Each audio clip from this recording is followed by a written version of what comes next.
They say opposites attract. Well, how about these opposites? Daddies and sons. You're listening to Daddy and Son. A podcast where we explore the dynamics of daddy and son relationships, multi-generational views. And everything else in between.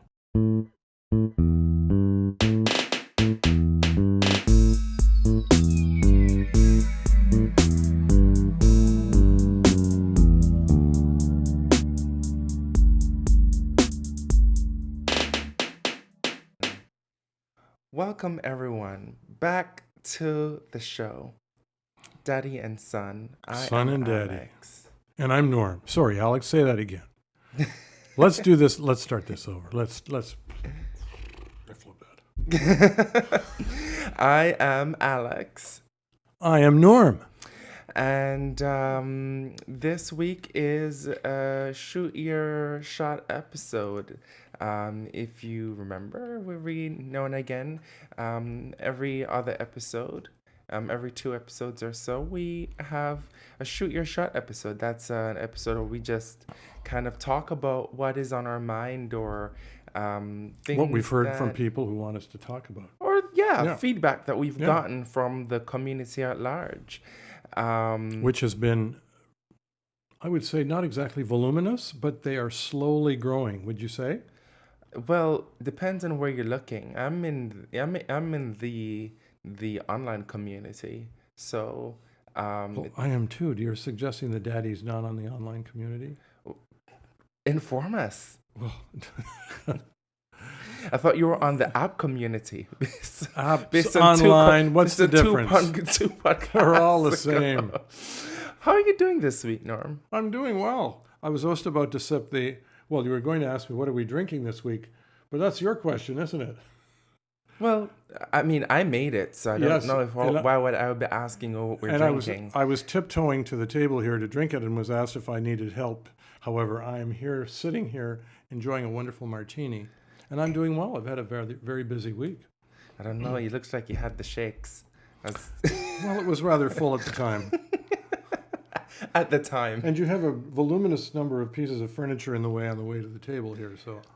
Voluminous. You've been using that word a lot lately, like I a know. 3-year-old I just know. learned a new word I'll- in grade 1. I'll What park does it mean? I'll park it for a while. No, let us know. It means lots of. A lot of. A lot of, Okay. Well, there we go. As Norm usually says, we're here to entertain you and to educate you. And inform you and stimulate your thoughts so that you give us ideas of things you'd like to hear us talk about, right? Absolutely. But you didn't tell us how has your week been? What have you been up to? Well, I'm out trying to build my business, and that's fun. You're out talking to people. You're trying to figure out what should go on your website and whether you should have a website. But you know what? It's been fun. Yeah. Okay. Being an entrepreneur is different from getting a regular paycheck. That's one way to put it. Mm-hmm. I think it's probably one of the most challenging jobs that someone can have. Just knowing how to pay yourself, Yes, balance your own books, be your own marketing, be your own exactly. HR. And how do you market yourself to people? We have a friend who's right now trying to figure out how to do that. In fact, we've got probably several friends. Yeah. You know, how do you tell people, how do you explain to people what you can do for them? You know, that's the trick. How do you put it in words? And then how do you communicate it to them? And how do you know whether they need it or not? And how often do you have to tell them? It's all part of trying to figure out what is my value add to this world? Yeah. And how do I let other people know that? I think that I'd like for us to do that at some point. Okay. Like an entrepreneurship focused episode. Just an episode that just talks about running a business and giving various perspectives. It would be nice if we can even get a guest, 2 guests, one from the boomer generation, who is an You mean a daddy generation? Those are the words we use here. A son generation and a daddy from generation. a daddy generation, Yes. a daddy perspective. Who Yes. is of the Liga Bigger Tigger community, and then someone who is of the son generation, who identifies as a son, who was, we can say, is a successful entrepreneur. And you know what? I think between the two of us, we know a few people. I'll tell you, you probably are going to find more entrepreneurs in the younger generation than you will in the daddy generation, because we worked for companies. We worked for big organizations. Some of us had jobs for 20, 30, 40 years. I don't that know rarely if that is happens anymore. particularly true. Well, it's not anymore, but it was at one time. And the people that are retiring today, a lot of them have had jobs for a long time and don't know a lot about being an entrepreneur. It's the younger people. Even when I was at business school, the prof used to say it's the younger people, the younger class, that was more entrepreneurial in nature. Now, why, I don't know. Maybe in nature, but I think a lot of that comes out of being forced. Forced? Yeah. How so? Well, younger people these days, there aren't that many options. You know, we all go to the same universities, Ivy League or community college, but end up in the same place at some call center working for less than minimum wage. And not for a whole long time. I mean, when I was coming out of school, you know, there were banks, there were phone companies, there were manufacturing companies. A lot of those places don't exist anymore. Now you got to figure out, how the hell do I earn a living if I don't have somebody that's going to pay my bills every week? Well, I think also young people are the innovators of Thank God. creating their own source of income, whether that is through their hobbies. I mean, 10 years ago, 20 years ago, when I was in school, not even, I remember my mom used to say to me, Alex, I'm worried about you because you're constantly playing video games. And now, you know, video games have become a really big source of income for a lot of young people. You know, young people can now make money writing essays about movies and television. Well, just the skill of being able to work a computer, work a video game. There's a lot of applications for that other than creating videos. I mean, there's all kinds of applications in the IT world. So that's actually a valuable skill in some ways. And you're in a IT position now. You don't have to say what it is, but it's highly skilled. And man, you're doing great. But I think the people already know that I work in cybersecurity. I think I've said that in previous podcasts. But you know what? And even if it's outside of tech, as an example, it could be something as simple as making music or promoting events, or a lot of young people these days are creating their own associations or NGOs. I've been seeing a lot of those popping up lately. Well, I'll tell you something. If we're going to talk politics, not necessarily politics. Not necessarily politics, but a lot of I've been seeing young people creating organizations around social issues. But it goes back to what I said a couple weeks ago, that anything can technically be political, because someone can start an organization, against the cruelty towards plants, yes, and how does people still consider that to be geopolitics. Well, but that sounds great. Or ecopolitics. But what point I was going to make was, our country right now is not a great place to develop a business or foster innovation. We've got some real, without getting into a lot of politics, a lot of disincentives for that. And thank God we've got a young population that wants to and push against it, but we've got a lot of policies in place, put in place by people in my generation, some of them, that are inhibiting that. And like what?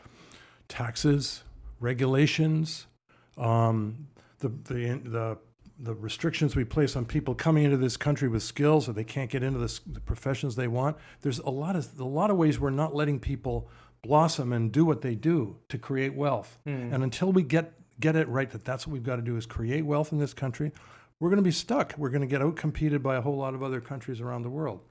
Dads see this, and the sons are experiencing the worst part of it, because you haven't had the benefit of at least accumulating some wealth over the last 20 or 30 years. Well, I haven't been working for that long, but I will say this. My perspective, or my take from where I'm sitting or where I see, is one of the barriers for people of my generation, or young people in general, in starting businesses, is funding. Yeah. You know, Seed funding. oftentimes it has to be some form of crowdsourcing to be able to start a business. You can't just go to, and I'm saying this out of my own experience. You can't just go to a bank and No. present a proposal like you would, Banks don't do that. like, Banks lend against assets. They don't lend against ideas. and that may be the case. Yeah. But I know of people back in the day who would be able to go to investor meetings or go in front of well, even angel investors, people who work in financial institutions and do present ideas and are able to get some sort of funding. Now it's ironic you can't get You a got to go loan. south of the border for that now. You can That's the simple thing. You got to go to, if you're high tech, you go to California or you go to Triangle in Virginia, or But it's much harder. You It- can't really go to an Well- angel investor these days more likely and get money. Well, it's harder, period, By but presenting an idea. But ironically, you can go to the bank and say, "Hey, I want $60,000 to go to school to go get an art degree," and they'll give you that money and put you in debt If the for something that probably won't come through, be fruitful to anything. They'll give you the money if the government is guaranteeing it. Yes, they won't give it to you if they're not. It's who's guaranteeing the debt. It's how are they going to be repaid. That's how banks think. Ironically, I've been offered loans. I've been offered student loans before from my bank, but yet in the same breath, Well, darling, you are part of the elite, the new sunny elite here. what the sunny. Now, this is new. I haven't heard about banks offering student loans. What are the regs? What are the strings involved? Or the way it was presented to me was Yeah. that I could get a loan for the purpose of what I wanted, which was for law school. Wow, that's interesting. And it is Okay. ironic because a year and a half ago, when I went to the bank to, see, I don't know anything about anything. I spoke to a financial advisor. Yeah. What would be the best road or method for me to go about sourcing my business idea after winning the TV show, the baking competition, and I wanted to start my bakery. I had like a whole proposal, a budget, everything. You would have been great at that. And I was told that it's best to go start a GoFundMe, essentially. Yeah. I mean, he was right, unless somebody that, had $100,000 that was willing to step in. A sugar investor, perhaps recall. Sort of building on our story of a couple of weeks ago, the sugar daddy went. Maybe it's a sugar daddy investor, who knows?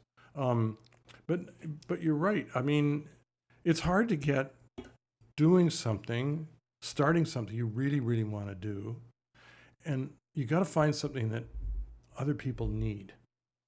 You're doing something right now professionally that other people need. When I was working full time, I was managing a nonprofit business group, a lobby group.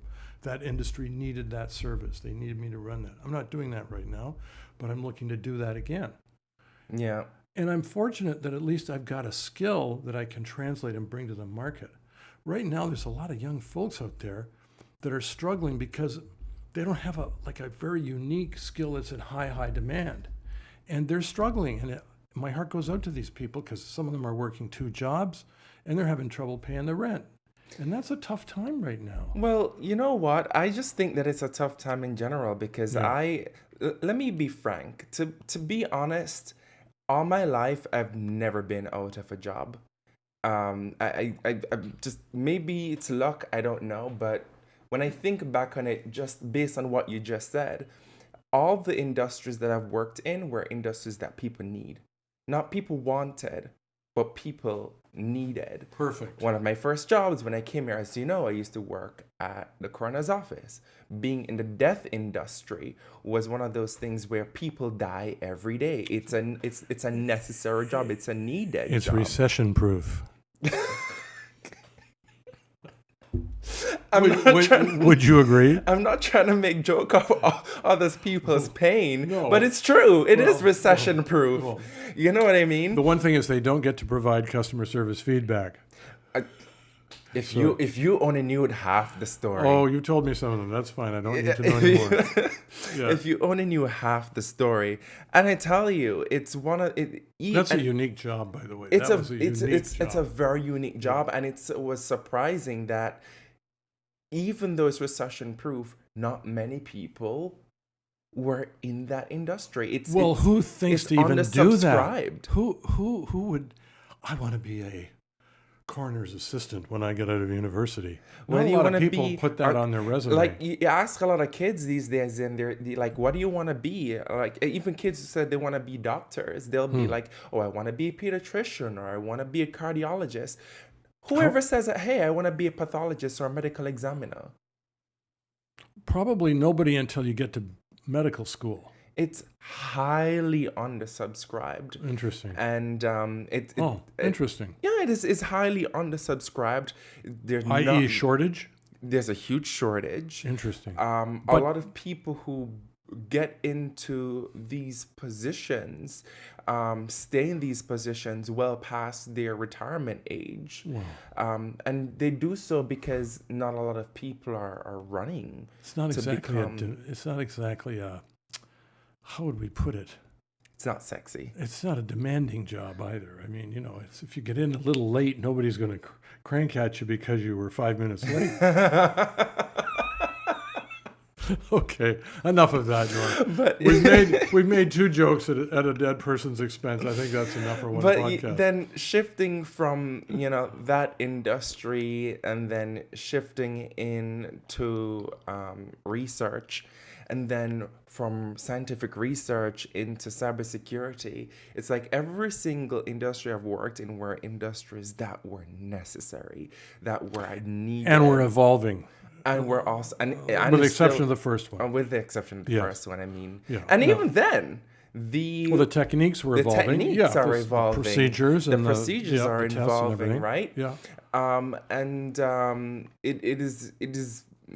Maybe I've found myself in very unique positions where I've always been able to keep a job. Well, you're in a good spot now, and if you're out there and you're in a good spot and you like your work, stay there. Do your best. Increase your skills if you can. Take more training. Take advantage of opportunities to add to your work time.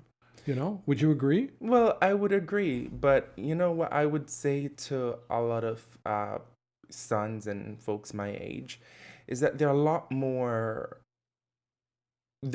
things that are at our fingertips that weren't available to us Like even a decade information. ago. Like information. Like information.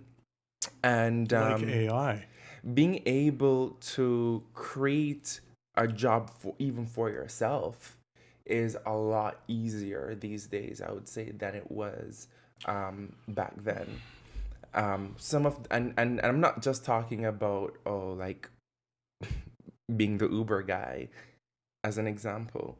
Like, I saw this young miss recently online who started this business on Instagram where she created packages for Mother's Day, where it's just she goes to people's houses and she provides cooking classes, but it's marketed towards children and their mothers to be able to come together in the kitchen and create magic. And I thought that was such a brilliant idea. And they get paid for that. And you get paid for that. You And that person probably resource loves yourself. cooking and loves the kitchen and is sharing what he or she loves to do anyway. Absolutely. One of the great things, also for example with myself, that I also love dancing and I do Zumba. Yep. It's been a great way for me to make up the kitty, And stay physically fit. and stay physically fit. And And have lots of ladies looking at you and saying, "Oh, I wish." it just happened. You can't make this up. It happens all the You time. can't make this shit up. And it's a really good way to go out and use my body as a resource to create income. That's another profession, yes. I mean, OnlyFans isn't sponsoring us. I'm not giving them any ideas or shout outs. All right. But yeah, that that is kind of like my take on what you said to people of my generation. Let me tell you, one friend of mine who's much younger, your age, he's struggling right now. And I've watched him over the last couple of years literally get rid of a lot of assets to have some extra income. And he's very good at Define assets. a computer, a phone, a bed, a fridge, Oh. all the stuff, his furniture, all his belongings to raise cash so he can pay a rent. Literally, he's that strapped. And I've thought to myself, there are a lot of people with a lot of stuff in their apartments and their homes they don't want anymore. They'd love to get rid of. They'd love to have some money for it. And I'm thinking, why don't you start a business doing that for people? That's a people, thing. People would jump at that. It's a thing. And I've suggested that to him because I've got crap around the house. I've got coin collections. I've got some art stuff. I've got crap I've had for 40 years. I'm not going to be here a whole lot longer in this life. And you know what? I want to start getting rid of it. Can I tell you something? A close friend of mine, he has, and speaking of young people creating opportunities for themselves, he has an e-commerce business. So he works with the TTC. For folks who are listening, doesn't know what TTC is, it's our or Urban Transit Commission, and he's a TTC driver, and he has a very strong social media business where he does e-commerce. And what he does is that within our friend network, he will see what we have in our homes that we no longer use, what we're selling. That's exactly. He stages it, takes pictures of it, Perfect. puts it online, puts it on like Facebook Marketplace, all these diverse places, and he sells it and takes a commission. And is he doing well? And he's doing extremely well. He was able to buy 2 investment properties from his profits. Well, I wish my friend who's been struggling and cleaning hotel rooms could do the same thing. I was like, you came here from Africa and you're doing your thing. I'm really impressed because it takes a lot of resilience and fortitude to be able And vision. to be able to create something like that. And it's not a bad cash business too, which prevents, passing a lot of it back to Ottawa. Because when you're working for a full-time job, you're paying a whole lot of Absolutely. tax. Yeah. So this is a great way to slip under the radar and provide a benefit to people. Because Absolutely. you're allowing the transfer of assets and wealth and things that are useful to people that they don't want to pay full price for, but they can get for something. Yeah. And the middleman gets a little piece of that because he was able to bring 2 people together, Oh, a absolutely. buyer and a seller. Yeah. Yeah. That's a great idea. I think that's fantastic. Now we need more people that have creative ideas that can do stuff that help people make money and use their skills. Well, this is what when you talk about entrepreneurship and sons getting more into the entrepreneurship space, these are the type of people or the type of things that I think about or that pops into my head. And you're absolutely right now that I think about it. Is it easy? No, I must admit it is not easy. I don't necessarily think that the cards are stacked in the favor, and I don't believe that people like my African friend are the rule. I definitely do believe there are a few of the exceptions, but I do honestly agree that there are more resources at our fingertips now to be able Because of to technology. take the chance because of Yes. technology Yeah. to be able to take the chance to create more income opportunities for ourselves. I definitely do believe that. Not when you live in the age of YouTube University. YouTube University. Speaking of university, it may be time for a break. What do you say? Why not? Okay. We'll be right back in a moment.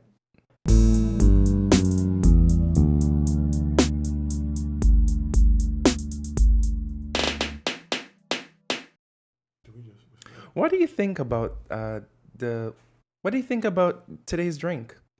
Well, I love the lemon twist. It has a nice twang to it, a nice bittersweet twang to this. I presume it's gin and vodka together, or is Yeah, it? it's a martini, but it's made with the limited edition citrus Bombay Sapphire gin. It's absolutely delicious, isn't Well, it? there's definitely the lemon. I taste the lemon. It's an Alex special, what they call it. You were saying earlier that it's thick. What is that? What do you mean by it's thick? But it has a syrupy, sugary kind of taste to it. It's sweet. It is definitely denser, but I think Yeah. it does get thicker if you put the gin in the freezer, or if you keep your gin in the freezer, which is what I do. And chill the glass. That does help. Well, that's an important contribution in the airways to our listeners, isn't it? Those of you who are gin drinkers, and I suspect among this demographic, probably don't have a lot of gin drinkers. Do you think? Well, for the few who have a touch of class. Oh, all right now. And I'll have you know, I have a few UK listeners who definitely are strong gin drinkers. Well, I have Bombay gin at my place, and that's only because it's there when you come over. Okay. Well, I thank you for providing a service, Daddy. It is greatly appreciated. Well, I'd like to accommodate my friends for their various requirements. And Can't have guests being bars. parched. No, that's true. That's true. With that being said, I wanted to ask you, finances. Mm-hmm. You know, since we're on this topic and going down the road, for those of you who don't know, my name is Alex, and I'm Norm. and we were just having a shoot your shot episode, but we ended up in the first half of this episode kind of just talking about entrepreneurship and opportunities available to people multi-generationally. It had me thinking about handling finances, just in general. How do you, as a daddy, like educate us? What do you do to handle your finances? Well, when I was your age, I started with a budget. I think that's number one. If you're going to manage your finances well, you got to know how much you're bringing in, and more important, where it's going. Because where it's going and where it's not going are really important. And you'll say, wait a minute, I'm spending too much here and I have to be saving. And you do have to have in that budget a saving bracket. You have to have a saving category. Do you have a portion in your budget for being generous, as as they like to say on the apps? Well, if it's charity and it's, religious, community, charity, absolutely, you should do that. If it's generosity for the purposes of other entertainment, that is your business. You can have a little portion of your budget for that. But you got to have something that says saving investment. Whether you take that money and you purchase a property. What's the difference between saving and investment? Well, they're the same thing. When you save, you can invest that money in various types of assets, whether it's property, whether it's bonds and stocks, whether it's just putting it in the bank. Those are different assets. I would regard that as investments. Okay, it's money you've put aside for various uses, most of which should be for your long-term future. Okay. Does that make sense? Yeah. Okay. But I have a question, a follow-up question to that. I know that you right now, as an example, use a financial advisor. I've been actually trying to get your financial advisor for quite some time, but he won't fart on me because, he won't what on you? He won't fart on well, he won't fart on me or give me golden showers because, I'm not in that tax bracket yet. But one thing I want to ask you is, at what age do you start getting into sourcing a financial advisor, and how did you position yourself to get to that point? Well, look, you don't need necessarily a financial advisor to save money. You need a bank account. And you need, like you said earlier, you went and talked to a financial guy at a bank. That's a great place to start. You say, sir, I have an extra $1,500 or $1,000 a month. What's the best way to invest it? I'd like to put it here in this organization. Mm-hmm. And you start, and he'll say, well, I recommend you do an RSP, which is a retirement account for those of you who don't live in Canada, or you want to put money to a registered home ownership plan or whatever. I mean, there's various things you can do with that money, and the banks have people that can help you make those decisions. The guy I deal with as a financial advisor, I got cold called by his company 40 years ago, literally 40 years ago. And I started buying stocks. And Happy anniversary. Yeah, thank you. It was about 83, 84, 85. I didn't know much buying stocks. Sure, I guess I should. Well, I now have enough to live on starting next year. I don't have to work, but I want to work. Of course. But it's because I started to save money early on, and that's really important. And while I may not have sort of consciously had a budget, I knew I needed to do that. And that's what's most important. Okay. You see, because oftentimes you go on certain places, you go online, and people are telling you that you have to have this or you have to have like a set figure to start to get inside the investment space. No, it does not. Or they'll say to you that you gotta have a particular budget to get involved. And I particularly have found it daunting and quite limiting, and so it's been a point of struggle for me to break through. No, listen, that's why you need to start with a budget. Sometimes you're not making enough money to have extra money to put away. That's the truth today, and it's very difficult. That's why people are having trouble buying homes. They don't have any extra savings. Yeah. And by the way, purchasing a home is a great way to invest. That's one of the best investments that a lot of people make, to have that home and have the equity in the home. I don't own a home personally. I did at one time, but you need to know, what are you making, what extra, if you have any extra left over, and what should I do with that? And if you're earning, if you have a modest income, you definitely need to start with a bank or do it yourself online, but make a point of putting money away and watching it grow. My strategy is, the strategy of my investment advisor, is you put in stuff that pays a lot of high dividends, and that over time just multiplies.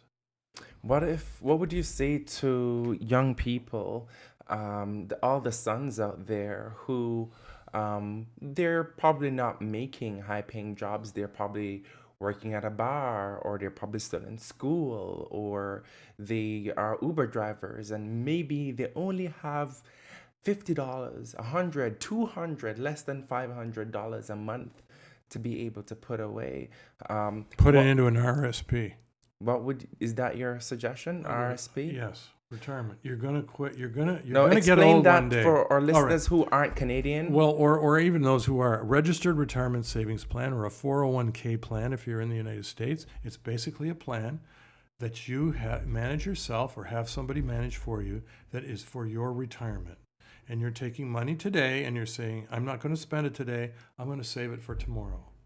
And let me tell you, $1 today is worth a hell of a lot more in 30 years than it was today.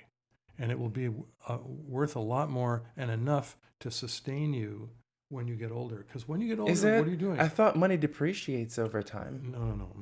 Money appreciates because if you invest it, it multiplies. $10 becomes 11. 11 becomes 11.50. 11.50 becomes 12. I've watched it happen. So they would have to then invest that $50 or $100 into a space that, and again, just speaking in general terms for our listeners who are maybe not Canadian, but maybe are in the UK or maybe are in the US, you have to invest that small cash into something that will give you some sort of returns then, but for the specific purpose of retirement. You definitely need to do that. And if you've got even more money left over, you may wish to buy some property today. If you have enough income that you can do both, great.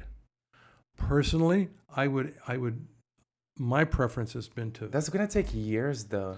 Well, years. Can you imagine putting down $50 a month, $100 a month, and that's the only income, that's the only amount that you can take from your income without degrading your standard of living, as an example, which probably, if you're just making a living off doing Uber or waiting tables, you probably don't have enough money to invest in. It's not a lot. Yeah. There's people working 2 jobs that are barely keeping their head above water. Again, exactly. So, the question is, how do these people get into the space. It's difficult now. It's more difficult now than it was when I was coming out of school, when I was growing up. We were the boomers are the fortunate generation. We're passing wealth down now. I'm glad that you're saying it, and we have it on record, we have it on recording, because oftentimes a lot of boomers, they like to say that young people are just lazy, and you No, I know, don't say that. I the don't say that at all. millennials and the Gen Z generation, they don't want to work. Well, there's some Pull truth in that. yourself Some of up them by don't the have, they don't have, bootstrap. some don't have the same work ethic. That's true. But that's, you know what? If people like what they do, they'll work at it. You love what you do and you work your butt off. I know that. I love all the things I do. Yeah.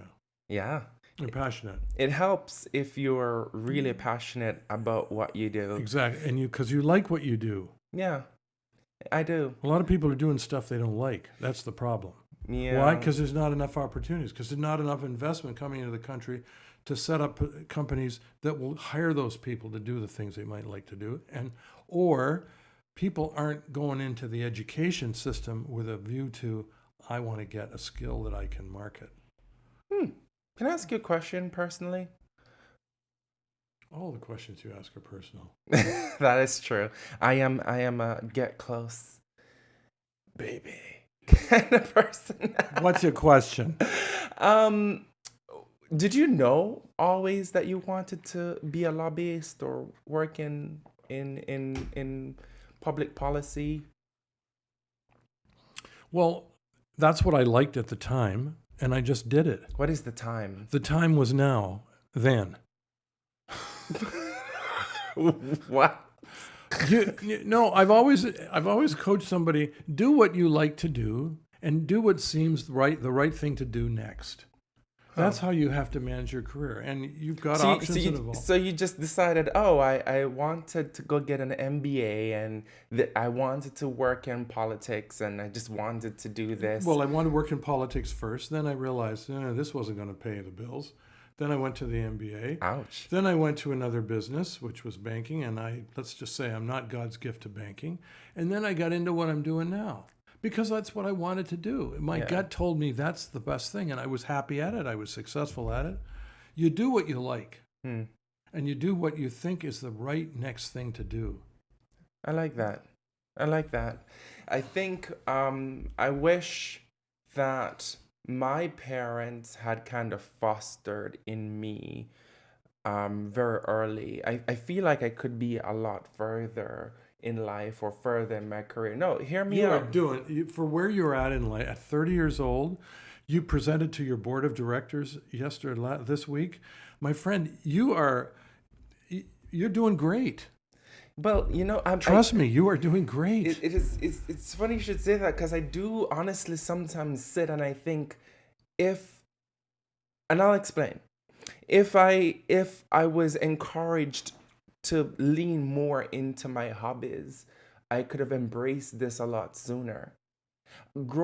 So how I got into the cybersecurity space was through being a gamer, being a professional gamer. But you'd rather run a baking school. I mean, that too. You might well do that. Which someday. I may do that Yes. someday, Yeah. But these things weren't fostered. Or again, as a kid growing up, I was playing video games, and my mom would be like, "Alex, you need to go study for your A levels. You need to go do this. You need to go do that." And so and my mom being a scientist, being a chemistry professor, I think that's part of the reason why I ended up studying chemistry as well, in order to appease her, to follow in the footsteps, because that's, you go to school, you do a sensible degree, and you get the job in the field.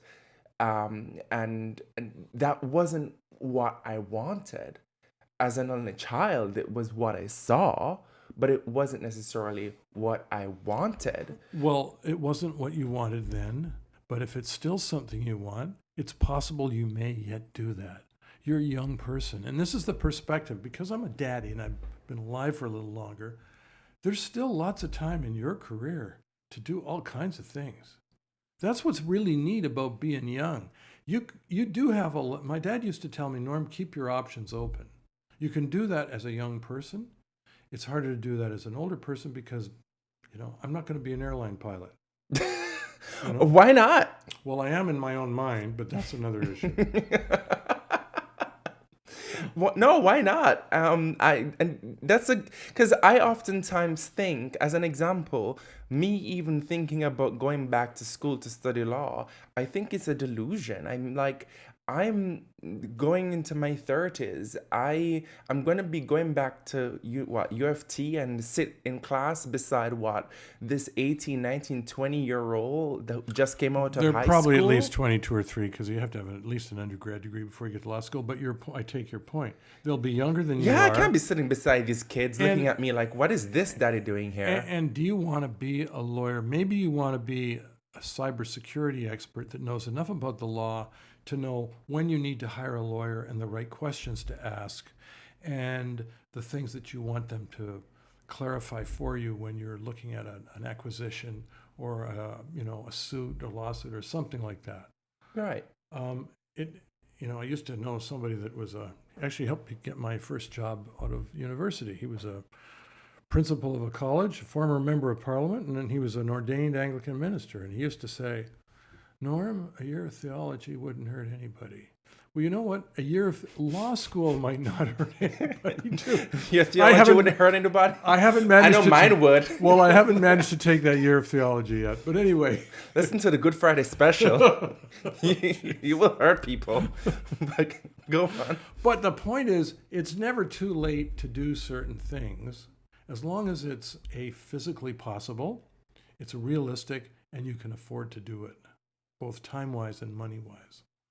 I mean, who can afford to go to school these days? Like, unless you're wealthy, and you already have the money in the bank. Or you get a lot of student loans, which which you're paying back for 5 years afterwards.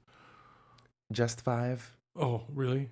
I still have maybe about $3,000 left to pay off on my student loan from my master's degree that I did in 2015.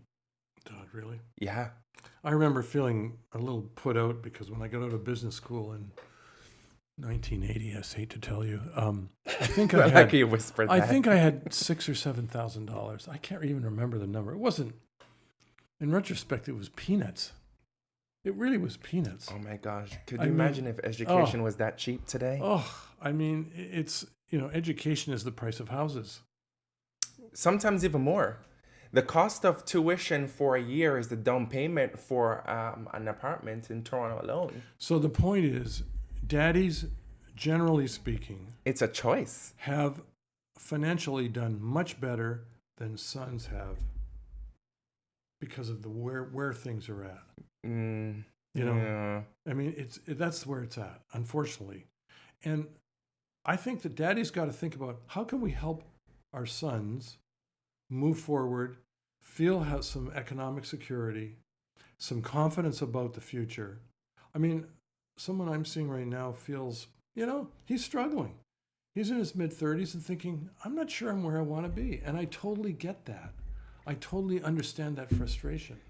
I mean, how are young people supposed to feel like they need to be where they're supposed to be in a time like this? Because it's so expensive everywhere. It is. It genuinely You'll never own a is. house.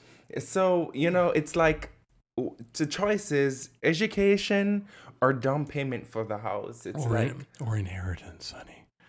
Daddy inheritance. That's the other strategy. We should talk about that sometime, don't you think? I mean, what should daddies do with their money? Week. There was always next week. But with that being said, I want to hear back from you, the community members. What do you think? How do you handle your finances as a son, or if you're a daddy listening, let us know how you handle your finances as a daddy. And what questions you have. What do you want to know? What are your concerns about the future? Yeah, I think this was really good shoot your shit episode. When we put that on, we should put a $sign on the shoot and the shit, don't you think? I like that. Okay. That is it. I'm the marketer, folks. He's the techie. That's what we're gonna do. Alex is the techie. Norm is the marketer, but that's fine. That's exactly what we're gonna do for this week's episode. One last question I'm gonna ask you before we go. Uh-oh. What are you reading this week? I'm reading a novel I downloaded by a C.J. Sampson. It's about the series on Disney Plus, Shard Lake. It's set in I don't think I know that one. 1600s England, and it is fascinating. I love it. It's history, it's fiction. It's set in England during the revolution against the Catholic Church and the politics, and it's just fascinating stuff. Oh. And there's TV, and I'm going to read the book, and I'm going to watch the series. Is it like a suspense? Yeah. Suspense, drama, great stuff, and I can watch the movie version of it. Thankfully, I'm using your Disney Plus subscription. Although I shouldn't tell everybody. I know a very close friend who would love a book like that. Tell us the name again. Well, I think it's Sampson. I read about his obituary in the Washington Post and thought, I'll check this guy out. I've downloaded it. It's great stuff. Anyway, What? You learned about the author in an obituary? Yes. People live and die, and when you read an obituary, and I do read other newspapers than the Toronto Star, for God's sake, and thankfully Is that a thing that daddies do? Just read the read obituary? Well, we do like to know. Newspapers. We do like to know if some of our colleagues are still here or not. And believe me, every now and then you see one that isn't. Good Lord. Oh my God, ladies and gentlemen, thank you for listening to today's episode. If you made it all the way to the end, follow us on Spotify, Apple Podcasts, and subscribe to our YouTube channel, Daddy and Son. If you have any questions for the show, like Norm said, send them over to daddyandsonpodcast@gmail.com. That's DADDYANDSON podcast@gmail.com. Until next time, sons, be good to your daddies. And daddies, be kind to your sons. Amen. I'll see you next time.